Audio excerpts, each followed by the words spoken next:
Dzień dobry. Dzisiaj jest wtorek, 25 kwietnia 2023 roku.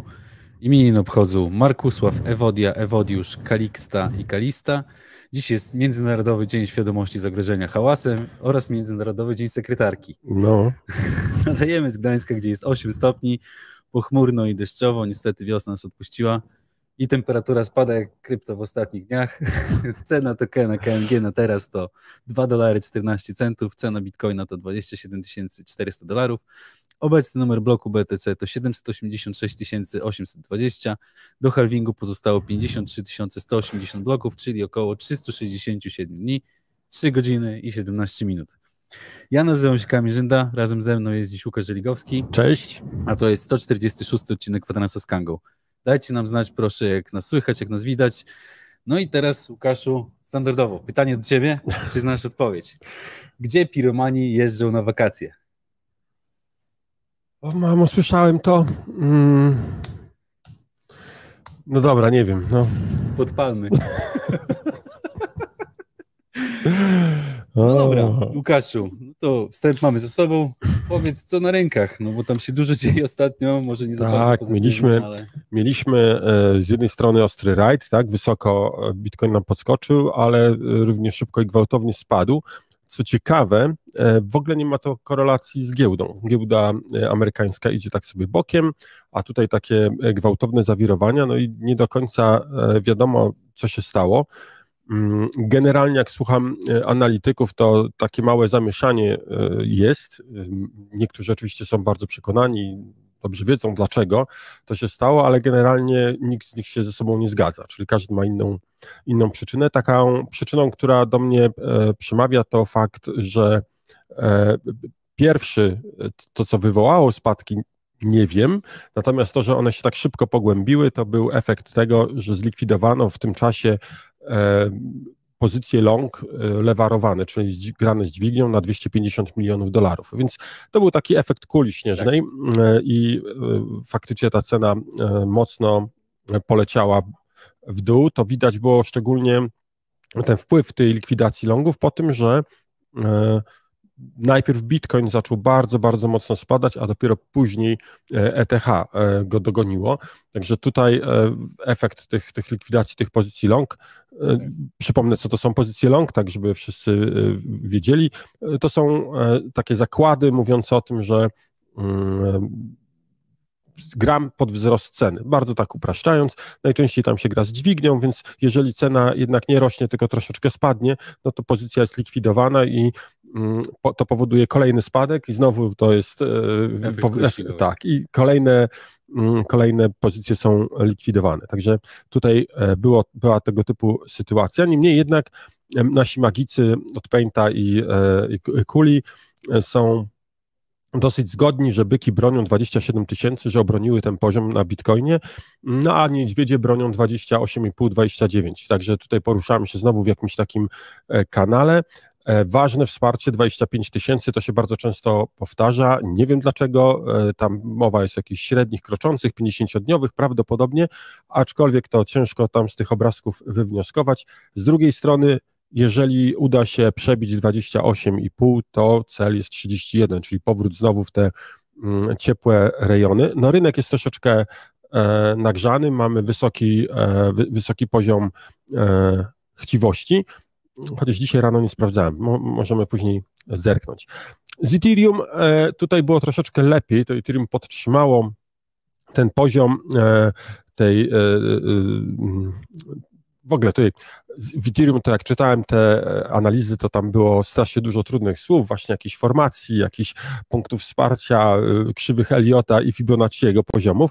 Tutaj najciekawsze właśnie były te z Fibonacci, że tu się udało 1846, ale nie udało się utrzymać 1913. Generalnie wskazuje się na to, że faktycznie będziemy teraz mieli jakąś taką sytuację przez chwilę boczną i zobaczymy, czy uda się bykom obronić $1800. Jeżeli tak, no to wtedy mamy szansę na wzrosty do nawet 2000-2200, aczkolwiek jeżeli spadniemy poniżej, na stałe poniżej $1660, to możemy widzieć znacznie głębsze spadki. Tutaj no niestety zdania jak zwykle są podzielone, na pewno ktoś ma rację. Tak, no zwłaszcza, że w kontekście ostatnich wydarzeń w USA i no, jakieś zamieszanie na rynku stablecoinów i całego SEC-u. No dzieje się, tak. Tutaj biją się duzi gracze. No, stablecoiny są dziwne, nie? Bo z jednej strony mamy, jeżeli uznamy stablecoina za środek płatniczy, no to wtedy Fed tutaj wkracza do akcji. Jeżeli uznamy za security, to wtedy SEC wkracza do akcji i każdy z nich twierdzi, że to on ma się tym zajmować. Tak. Wiem za to, że były przesłuchania, to był dzień po przesłuchaniach Gary'ego Genslera, o których mówiliśmy w No Comment, czyli parę dni temu, zachęcam do obejrzenia, a w tym momencie też jest dobry moment, żebym powiedział, że subskrybujcie, lajkujcie i dzwoneczek, tak. Wtedy nic was nie minie, będziecie mieli informacje od razu o każdym naszym nowym materiale. No i zachęcam was też do komentowania, o komentarzach takich specjalnych to powiemy za chwilę, ale teraz zależy nam na tym, żebyście pisali, my będziemy to przeglądali, na pewno jak będą jakieś ciekawe pytania, to spróbujemy je wychwycić i odpowiedzieć od razu tutaj na tym live'ie. Tak jest. Tak, jesteśmy na live'ie. Tak. Jesteśmy live? Tak.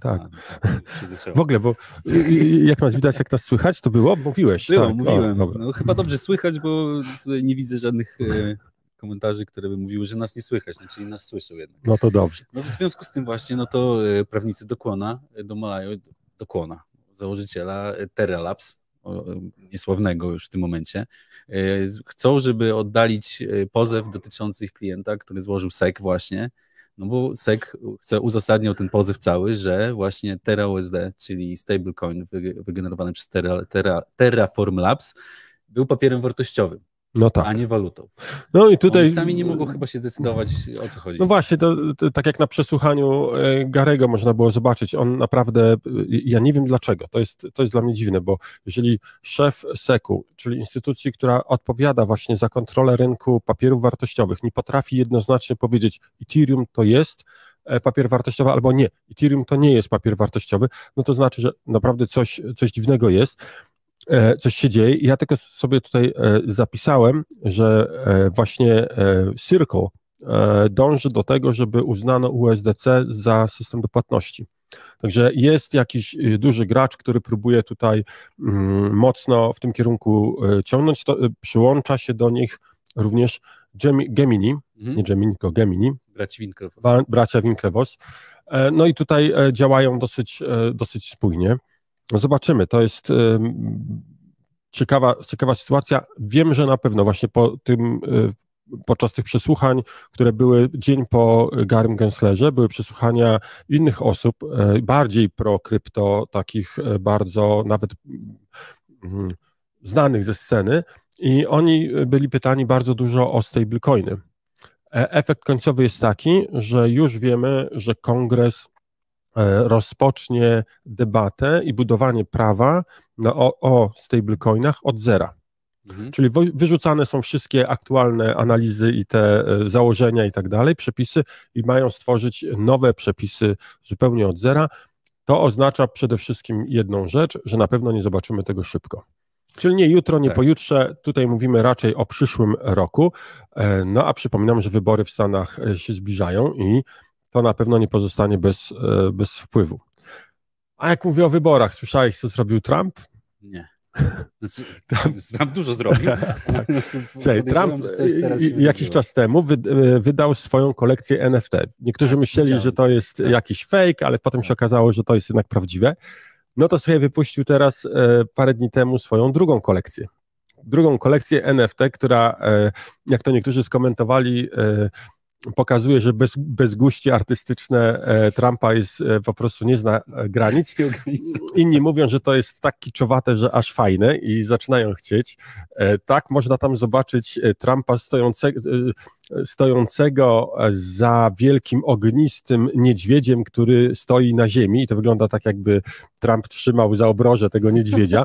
Ten niedźwiedź ma taką koronę, czy lew taki ognisty. Ja się zastanawiam, co to może symbolizować, ale wygląda Trump jako Elvis, Trump jako kierowca Monster Trucka, Trump jako golfista, no jest tu czad, ale słuchaj, 47 000 NFT-ków sprzedało się w kilka godzin. A ile NFT kiedy? $100. Stała cena, czyli 4,6 miliona. Błyskawiczna sprzedaż, muszę powiedzieć, no jak na NFT-ki, jak na tą ilość, to poszła naprawdę błyskawicznie, bo pamiętajmy, że tam są aukcje, licytacje, nie? To, znaczy nie licytacje, tam jakieś były ograniczenia czasowe, to nie było sprzedawane tak szybko od razu, tylko tam po prostu to było co jakiś czas był wystawiany kolejny chyba NFT. Jedno jest ciekawe, Trump w swoich tych reklamach tego wprost mówi, potrzebujecie, żeby kupić tego NFT-ka, potrzebujecie kartę kredytową albo krypto. I w ogóle nie wiem jak, natomiast ważne jest to, że krypto zaczyna się przedostawać do mainstreamu już nie jako chłopiec do bicia, już nie jako przykład tego, że to jest krypto równa się fraud, albo krypto to są oszuści, krypto to są złodzieje, a banki to są dobre. Jest wręcz coś odwrotnego. Parę dni temu w HBO był występ takiego komika John Oliver i sobie przez 25 minut rostował fraudy na krypto, nie użył ani razu słowa krypto. Mówił fraudy. Czyli skupił się na tym, że Terra, że Celsius, że FTX dokładnie, że te przedsięwzięcia to były fraudy, oszustwa, a nie, że to były krypto. Czyli bardzo, bardzo pozytywnie to odbieram. Zresztą całkiem fajny program, polecam, jeżeli ktoś może obejrzeć, to można się trochę pośmiać, szczególnie, że kilka takich fajnych smaczków zostało, tak myślę, przez scenarzystę wrzuconych. Dla tych, którzy wiedzą, o co chodzi w krypto, to zobaczyli. No bardzo takie znamienne. Coraz częściej w tym mainstreamie krypto nie pojawia się w połączeniu z oszustwem, w połączeniu z czymś złym, tylko zaczyna być oddzielane, tak? Mamy oszustwo, to oszustwo, a krypto to krypto. Krypto może być używane do płatności, do różnych rzeczy, no ale nie łączmy tego z oszustwem. Ja tak się zastanawiam tylko, po co właśnie Trump emituje te NFT, no bo podejrzewam, że $4 miliony piechoty nie chodzi, wiadomo, ale przecież on tego nie robi dla pieniędzy. Myślę, że nie robi tego dla pieniędzy, ale robi to po to, żeby pokazać, że jest nowoczesny, że nie jest mainstreamowy.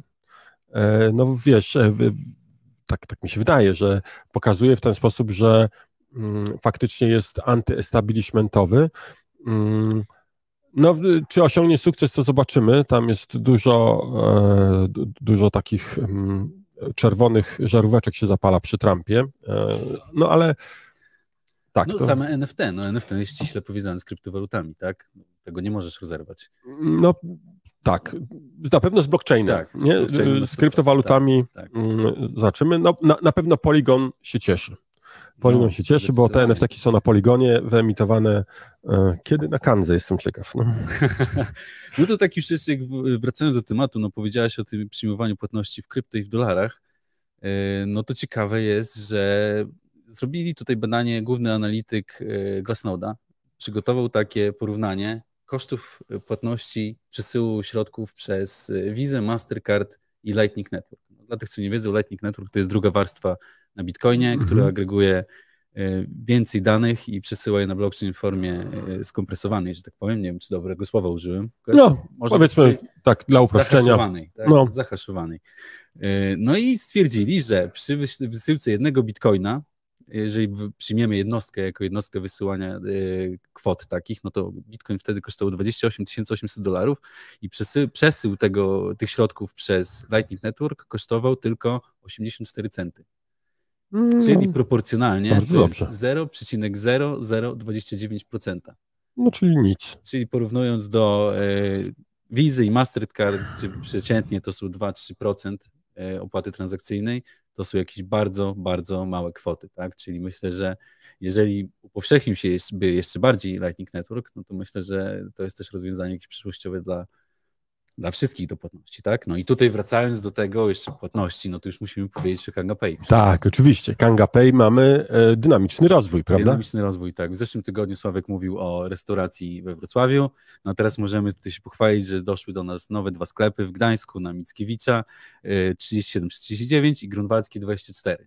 Zapraszamy na zakupy. Zapraszamy na zakupy, można płacić w krypto, wystarczy tylko portfel Kangi i płatności błyskawiczne w kilkadziesiąt sekund. I oprócz tego, jeszcze też co ciekawe, dołączyła do Kanga Pay sieć lombardów DPK i przyjmują płatności w krypto. To jest ogólna sieć lombardów, ogólnopolska sieć lombardów, także myślę, że dużo rzeczy jeszcze jest w kolejce, których nie możemy w tym momencie ujawnić, dopóki pełnej informacji w pełni nie jesteśmy jeszcze dogadani, no ale już to dogadanie jest na ostatnich prostych. Myślę, że naprawdę ciekawe rzeczy przed nami i follow the news. Tak.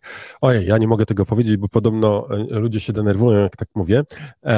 Na pewno mogę powiedzieć, że na Kandze pojawił się nowy rynek, o tyle specyficzny, to jest rynek Shiba do omega złotówki, że dzięki temu już można kupować, albo zaraz będzie można kupować Shibę bezpośrednio w kantorze za gotówkę, więc to jest coś, co może parę osób zainteresować.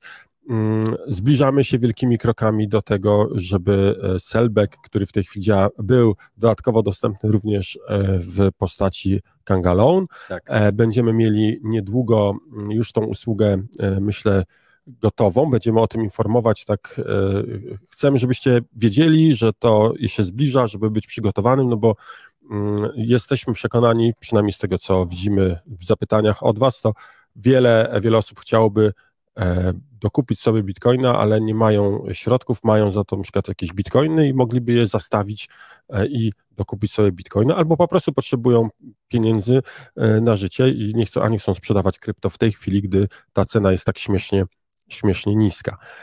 Jak mówię o loanie, to przypomina mi się temat Celsjusza i tam ciekawa rzecz. Celsjusz Dzisiaj jest licytacja Celsjusza, startuje w Stanach, nie pamiętam dokładnie godziny amerykańskiego czasu, ale tak mniej więcej podejrzewam, że za 10 godzin będziemy może znali już wyniki. Do tej pory stała tylko taka firma Nova Wolf, która zajmuje się likwidacją, czy obsługuje w tej chwili Celsjusza, jest takim komisarzem i był jedynym zainteresowanym. A tu nagle wczoraj gruchnęła wieść, zawiązuje się nowe konsorcjum, które się nazywa oczywiście jak Celsjusz, no to z drugiej strony był Fahrenheit. Oczywiście, Fahrenheit, więc nazwa jest oczywista, Fahrenheit LLC, na czele którego staje, uwaga, założyciel TechCruncha, Michael Arrington. Kto tam jeszcze dołącza? No kilka bardzo dużych takich firm, US Data Mining Group, Proof Group Capital, między innymi Ravi Kara, między innymi były CEO Algorandu, Steve Kokinos i kto jeszcze? Coinbase.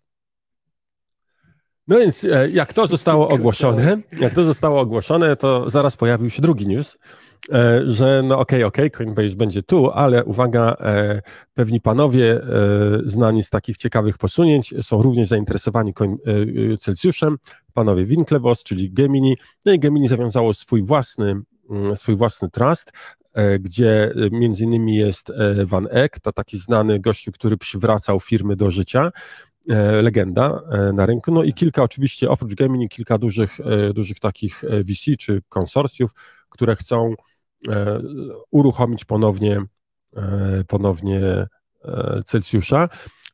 Ciekawe jest, ciekawe jest to, co zapowiadają, nie pamiętam, czy to Fahrenheit, czy to od Gemini, oni powiedzieli, że pierwszym ruchem, jaki zrobią, to jest udostępnienie środków, upłynienie tych środków, które są w tej chwili zdeponowane. Że nie chcą ich trzymać, tylko chcą właśnie udostępnić, wypłacić proporcjonalnie użytkownikom, bo Nova Wolf tego nie chce zrobić. Czyli bieżący komisarz trzyma, tam wypłacił tylko troszeczkę, a oni mówią, nie, my chcemy wypłacić wszystko, ponieważ to jest uczciwe, bo my chcemy uruchomić na nowo Coinbase'a i spłacić Celsjusza oczywiście, i spłacić wszystkie długi. To jest nasz cel. Właśnie, no ale czy im się opłaca to spłacać? Trochę dla mnie niezrozumiałe, no bo co musi mieć ten Celsjusz takiego, żeby było warto to przyjmować z długami takimi gigantycznymi? Przede wszystkim myślę, że dosyć istotną bazę użytkowników, no i rozpoznawalny biznes. Jednak jako Celsjusz jest mocno rozpoznawalny, ma technologię, ma wszystko. Generalnie problemem okazało się tak naprawdę zarządzanie pożyczkami i mechanizm likwidacji zabezpieczeń. Możliwe, że te zabezpieczenia były po prostu za słabe i efekt dużych ruchów na rynku spowodował, No, może nie likwidowały się zabezpieczenia, gdy trzeba było to robić, gdy cena była 50-60 tysięcy, no i tutaj teraz ledwo przędli, myśleli, że się uda. Z tego powodu, no między innymi w naszym mechanizmie Sellback to zabezpieczenie jest znacznie wyższe niż było wymagane w Celsjuszu. Właśnie z tego powodu, żeby dać trochę czasu na to, żeby zareagować, żeby właściciel pożyczki, czy ten, kto pożyczył pieniądze od kogoś, żeby on mógł faktycznie zareagować i dopłacić na przykład do zabezpieczenia. Wiem, że tego typu sytuacje były, że wiele osób, których pozycje zostały zlikwidowane, one chciały dopłacić, ale sieci były wtedy przeciążone i nie można było dopłacić. Nie? I tam no, były takie bardzo dziwne sytuacje. No, myślę, że ludzie wiedzą, co robią. Cena wywoławcza $20 milionów. To. Na waciki takie. No to jak już mówimy o takich kwotach, no to jest bardzo ciekawą informację. Przeczytałem, że mamy takiego dyrektora w Google, Sundara Pichai, który jest CEO Google'a i Alphabeta. Firmy macierzystej Google'a. Nie wszyscy wiedzą, że Google już to nie jest taka marką główną. Google'a nie jest Google sam w sobie, tylko Alphabet. No i teraz, Łukaszu, pytanie do ciebie. Ile pan Sundar Pichai zarobił w zeszłym roku? Wiem, że dużo, no. Dużo to, nie wiem, 100 milionów. Nie, przesadzam, 10 milionów, no tak oficjalnie. Złotówek czy dolarów? No dolarów. No to dużo więcej. $226 milionów w 2022 roku. Czyli 20 milionów miesięcznie. No to tak jak powiedziałeś właśnie a propos tego Celsjusza, czyli mógłby kupić Celsjusza 11 razy. Co miesiąc praktycznie Celsjusza. No i obliczyli tak skrupulatnie, że przeciętny Amerykanin musiałby pracować na to 7000 lat. Czyli konkretna kwota, no nie ma co ukrywać. No tak? trochę duża różnica. Faktycznie mamy do czynienia z taką wielką rozpiętością zarobków. Myślę, że to nie jest takie dobre. Wysycha nam ten środek, nie? Ci środkowi wysychają, ale właśnie teraz spojrzałem w komentarze, słuchaj, pomijając to, że zostałeś tutaj nazwany nowym Prokopem, więc możliwe, że będzie suchar odnośnie Prokopa był wcześniej niż nasz suchar. Ale przypomnę o konkursie naszym nieustającym, czyli mamy konkurs związany z prognozowaniem ceny Bitcoina. Zachęcamy każdego do podzielenia się swoimi umiejętnościami analizy technicznej i przewidzenia, jaka będzie cena za tydzień we wtorek o godzinie 9 polskiego czasu na rynku BTC do USDT. Wystarczy napisać w komentarzu #kwadrans z Kangą 147 i potem podać cenę, tak jak tutaj widzicie na załączonym obrazku. Cenę podajemy z dokładnością do dolara. Ten, kto będzie najbliżej, kto okaże się najlepszym analitykiem, analizatorem technicznym, tak, będzie, to może zdobędzie nagrodę, czyli zdobędzie tokeny KNG w ilości 10% łapek w górę pod tym filmem. Także jeszcze raz zachęcam do szerowania, klikania w łapkę w górę, bo to zwiększa nam zasięgi, a my bardzo nam zależy na tym, nie? Bardzo chcemy. Jak ktoś bierze udział w konkursie i jeszcze udostępni to i zaszeruje i będzie więcej łapek w górę, to jeszcze może więcej wygrać. Że to w jego interesie jest, tak? No i tutaj wygrał dzisiaj Jebediah Kerman. Trafił cenę $27 438, a cena z 9 naszego rynku BTC do USDT to było $27 449. Czyli $11 się pomylił. Mieścił się w zakresie, bo przypomnę, ten zakres to $25. Tak. Jeżeli nikt nie poda właściwej ceny, to wtedy przechodzi nagroda na następny tydzień. Gratulujemy zwycięzcy, życzymy samych sukcesów, no i prosimy odezwać się do Customer Supportu, żeby ustalić sposób odbioru nagrody. Patrzę teraz... Nagroda to 77,7 KNG. No, to całkiem nieźle. Tak, jak najbardziej. Patrzę, jakie tu są niezły fryz pana w białym. Kiedyś był brzuch, teraz fryz. Teraz fryz, tak. Wiesz, zawsze coś będzie. Nie mam, czy można wpaść do was na kawę i przybić piątkę, będąc na wakacjach w Gdańsku. Słuchaj, zachęcamy, zapraszamy, ale nie obiecujemy, ponieważ jesteśmy dosyć zajęci, napięte mamy harmonogramy, ale jeżeli będzie to możliwe, teraz jak myślałem, może zrobimy jakiś weekend na plaży? tylko trzeba czekać trochę, żeby było trochę cieplej. Tak, bo teraz w 8 stopni i deszczu to tak by było słabo, chociaż niektórzy lubią morsowanie nawet w maju. Tak, pozdrawiam tutaj moją siostrę. Moja siostra wraz z rodziną morsuje. No ty w tą niedzielę czy w sobotę chyba morsowali i mówiła, że to już nie morsowanie, to plażing. W sobotę było 24 stopnie. Tak, było 24 stopnie, na plaży to było chyba z 30, bo w słońcu, a woda ma już 9 stopni, więc w sumie jak do wanny. Nie? Tak, dokładnie. Dobra, to mamy pytanie takie od Tomasza Szybki. Kiedy pojawi się szacowana wartość tokenów na stakingu? No Wiem, więc że to już było pytanie wcześniej. Było pytanie, generalnie wartość tokenów na stakingu, te, które ty masz zestejkowane, wydaje mi się, że to już jest widoczne, jeśli nie, to wiem, że na pewno było wykonywane przez zespół i pojawi się, natomiast oczywiście łączna wartość wszystkich zestejkowanych tokenów, no nie ujawniamy tej ilości, także twoje lokalne będą przeliczane i będzie można zobaczyć w portfelu, myślę, że tak będzie najlepiej, jak odpowiem.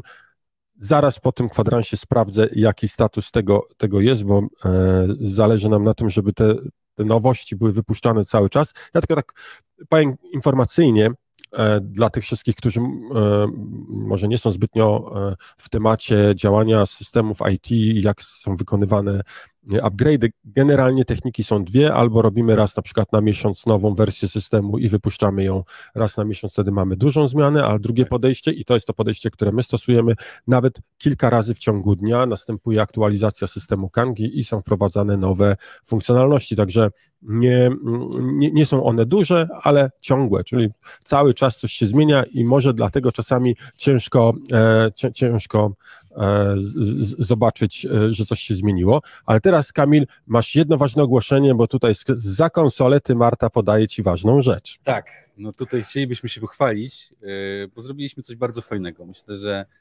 edukacja jest też naszym jednym z głównych elementów, na których się skupiamy. No, bez edukacji w świecie krypto nie będzie adopcji większej. Tak. No i chcemy, oprócz tego, że już mamy Kanga University, jesteśmy sponsorem książki Kryptowaluty.pl Michała Grzybkowskiego i Szczepana Bentyna, no i teraz wchodzimy w świat małych dzieci, których chcemy edukować od samego początku i w porozumieniu z Arkadiuszem Włożycą, który jest autorem tej książki, który przygotował książkę Dolina Dostatku. To jest książka dla dzieci, która wprowadza dzieci od bardzo młodych lat, bardzo przystępnym językiem w świat kryptowalut.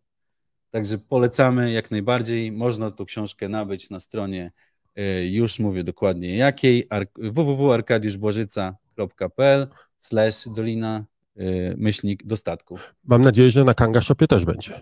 Będzie. Super. I też pewnie zrobimy jakiś konkurs. Że jeżeli będzie ktoś chciał dla swojego szkraba coś takiego dostać, to będzie okazja u nas się, może się uda u nas to wygrać, tak? Super. Nie będzie trzeba kupować, ale bardzo polecamy, dziękujemy Arkadiuszowi za zaufanie i za możliwość tego, że mogliśmy uczestniczyć w tym projekcie. Myślę, że bardzo fajna książka, jeszcze mogę pokazać, tak naprawdę bardzo ładnie ilustrowana, także dzieci będą miały naprawdę możliwość sobie zobaczenia i zapoznania się ze światem. Mogę?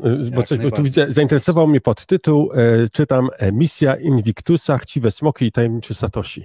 Tak. Czyli myślę, że będzie bardzo, bardzo fajna pozycja dla tych, którzy mają małe szkodniki w domu, chciałem powiedzieć dzieci i będzie miło poczytać, a może nawet samemu się czegoś dowiedzieć, bo to tak czasami bywa, że czytamy coś dzieciom, a to się nagle okazuje, że będzie coś również dla nas zaskakującego.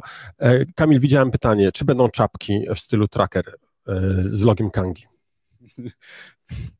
Będą. Dobrze, brawo. Nie podajemy daty, ale będą. Jeszcze taką na szeleczkach taką koszulkę białą. I ogrodniczki może jeszcze. Czapkę trackera i w ogóle jesteśmy w Alabamie. Super. Alabama, bardzo fajny stan, bardzo, bardzo mi się podoba klimat, który tam jest. Dobrze, Kamil, coś jeszcze powinniśmy powiedzieć o Kandze. Właśnie zaglądam swoje notatki. Jejku, tu tych tematów miałem bardzo... Pytań w ogóle jest bardzo dużo, także coś tutaj próbuję. Wybierzmy. Kiedy bardziej zaawansowane zlecenie, jak na przykład stop loss? No właśnie, to jest bardzo dobre pytanie. Chcę powiedzieć, że w tej chwili zespół pracuje, pozdrawiam zespół, wiem, że oglądacie, jakoś musicie się dowiadywać, co trzeba zrobić, ale odchodząc od żartów, to oczywiście mamy bardzo taki rozbudowany plan nowych zleceń i to takich zleceń naprawdę zaawansowanych. Myślę, że będą zlecenia, może nie takie bezpośrednie stop loss, ale powiązane z tego typu akcjami, bardzo zaawansowane narzędzia tradingowe będziemy wprowadzali.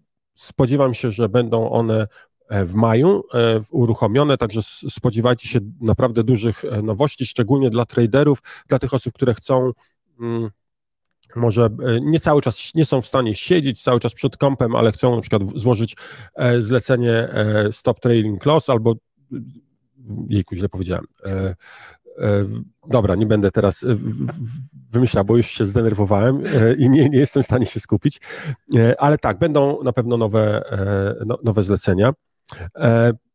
Ciekawa sprawa, jeszcze chcę się podzielić jedną myślą z konferencji, bo pamiętacie, byliśmy na forum bankowym, Kamil tam się dwoił, troił, żeby udało się nagrać no comment. Kamil, dziękuję i dziękuję również Marcie za to, że przygotowała. To było naprawdę duża sprawa, żeby to przygotować, ale pamiętam rozmowę z, no można powiedzieć, jednym z polityków. Nie chcę tutaj w tej chwili mówić z kim, jednym z ministrów, nie wice, tylko ministrów, tak chcę podkreślić, i doszło do tego, że mieliśmy chwilkę ze Sławkiem czasu na to, żeby porozmawiać, no i tak prowadzimy taką kurtuazyjną rozmowę, a nagle z ust pana ministra słyszymy, no ale słuchajcie, mój zespół roboczy przygotował mi raport na temat krypto i powiedział, że krypto służy tylko do prania pieniędzy. No.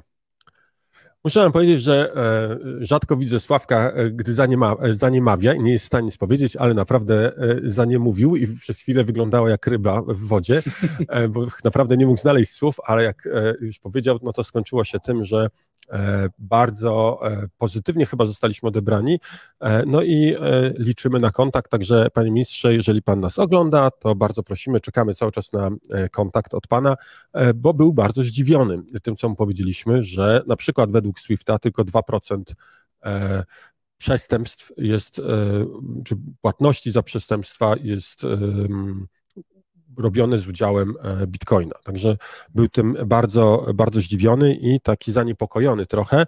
Także panowie z zespołu roboczego, uważajcie. Tak. Myślę, że trzeba czasami trochę głębiej poszperać niż tylko do pudelka.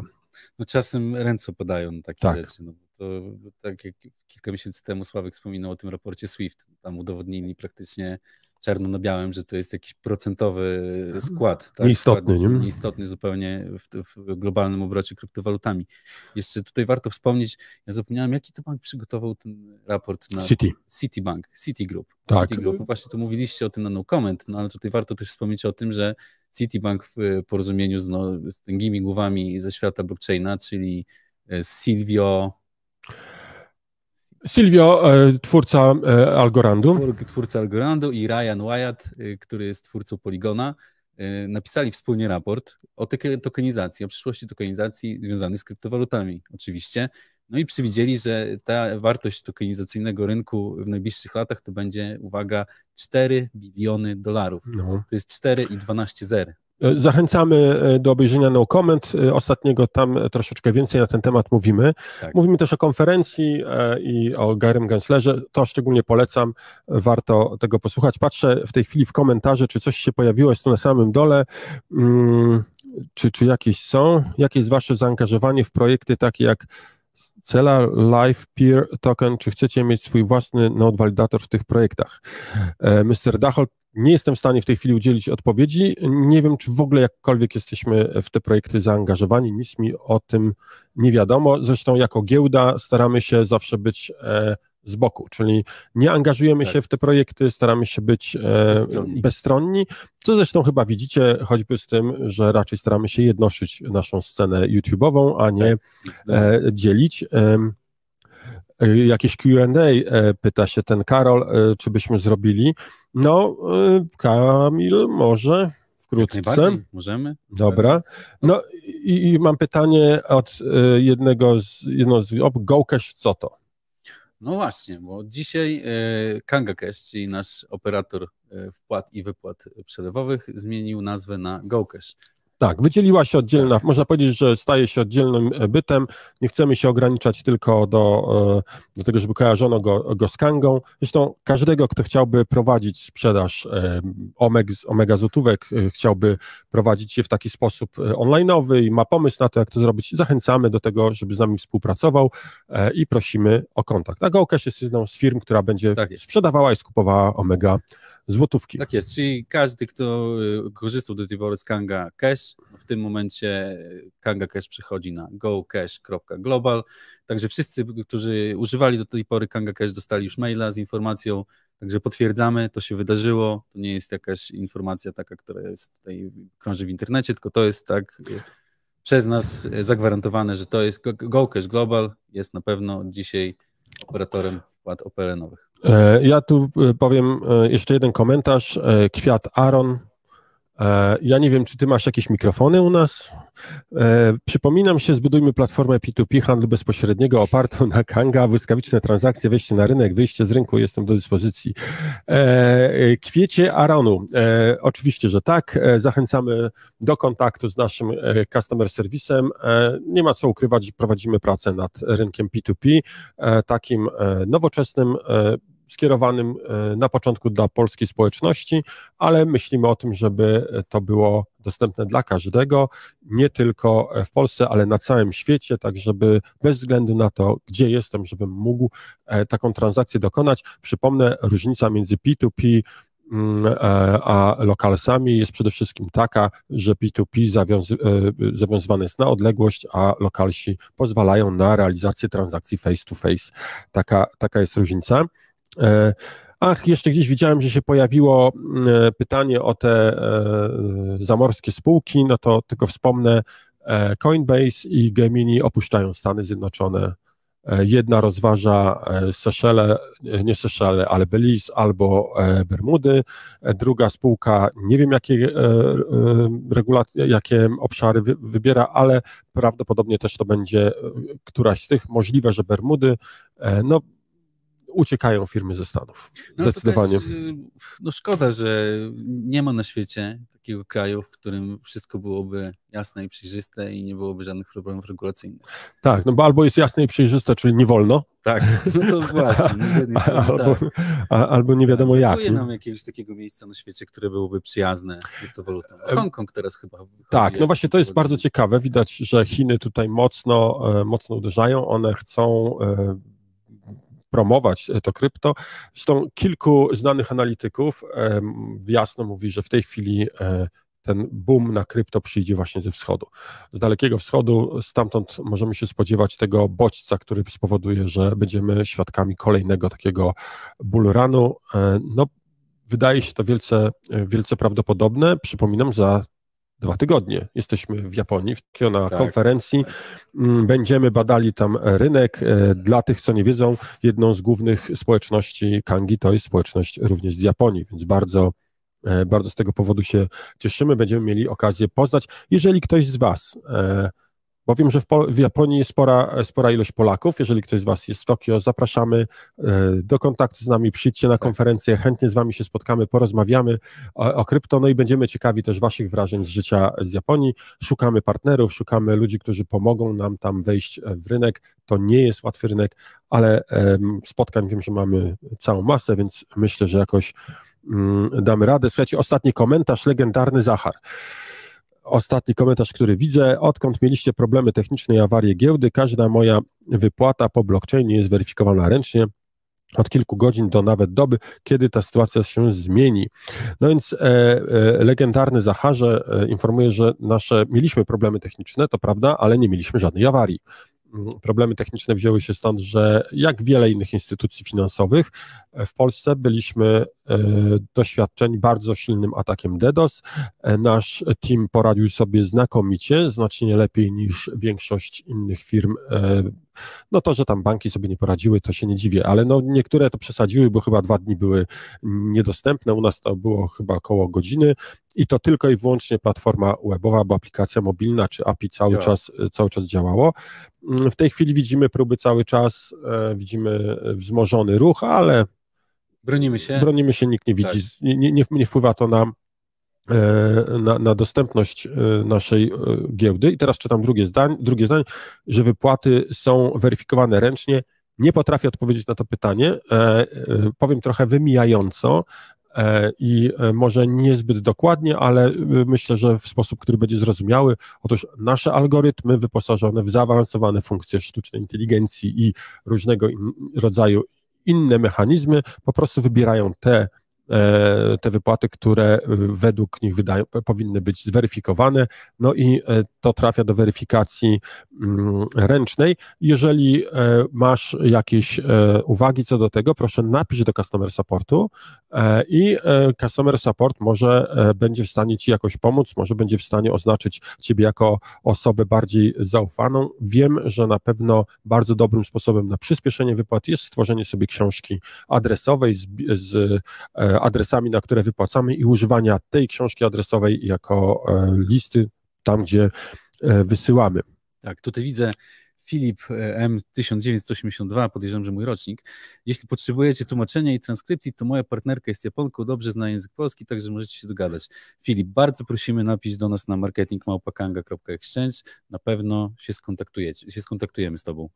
No jeszcze wracając do tych właśnie maja i konferencji, które tutaj będziemy, no maj będzie bardzo pracowity dla nas, bo będziemy w Tokio, wracamy z Tokio, bezpośrednio jedziemy na Kongres Informacji Niejawnych, później mamy konferencję Fintech w Warszawie, która jest konferencją retailową i później będziemy jeszcze na jednym z największych wydarzeń krypto w Polsce, na NBX, którego nie możemy się już doczekać, który będzie 24-25 maja, o ile się nie... Tak, zapraszamy wszystkich, będziemy w silnym składzie, będziecie mogli nas poznać, przybić piątkę, może napić się trochę soku z winogron, czy z innych owoców, tylko płodów rolnych. Zachęcamy do tego, żebyście przyszli. My chcemy was poznawać, chcemy mieć z wami kontakt, to bardzo nam zależy. Jeszcze jedno, słuchajcie, pytałem, bo ja tutaj naprawdę, Przemek Draguła pyta o migrację Gala na nowy kontrakt, czy Kanga wspiera migrację, czy coś trzeba zrobić. Przemku, nic nie musisz robić, wspieramy migrację, będziemy o tym informować, nie niepokój się, wszystkie działania robimy zgodnie z zaleceniami projektu Gala, będą nowe tokeny automatycznie, czy też wymiana tych tokenów nastąpi automatycznie, po prostu w pewnym momencie my wstrzymamy wpłaty i wypłaty, z Galą się jesteśmy w kontakcie, dostaniemy nowe tokeny i od tej pory będziemy wysyłali tylko i wyłącznie nowe tokeny. Także z punktu widzenia użytkownika nic nie trzeba robić. Jasmy w Tokio pozdrowić. Dobra, Kamil, chyba... 3 kwadransy. Tak, 3 kwadransy. Ojejku, faktycznie. To co, zawołanie? Masz jakieś swoje wymyślone? Co wybierzesz? Kanga na fali. Kanga na fali, KNF. Dobrze, no ja oczywiście tradycyjnie BCK, Bitcoin ciągle królem, uważam, że to jest to, a zapraszam was też wszystkich, tych, którzy są z nami tutaj do końca, do najbliższego no comment. Zdradzę jeden temat, który się pojawi. Otóż się pojawi, jak inwestować. Taka mała zajawka dla wytrwałych. No właśnie, to ja tak się dowiaduję właśnie, czy będzie z kwadransa, także wszystko jest... Słuchaj, jak wszyscy, to wszyscy, nie? Tak, no i tak jak Milan powiedział, follow the news. Follow the news. Dziękuję wszystkim, że jesteście tutaj. Subskrybujcie, lajkujcie, komentujcie, łapki w górę. Dzwoneczek. Dzięki, Kamil. Dzięki, Łukasz. Do zobaczenia. Do zobaczenia.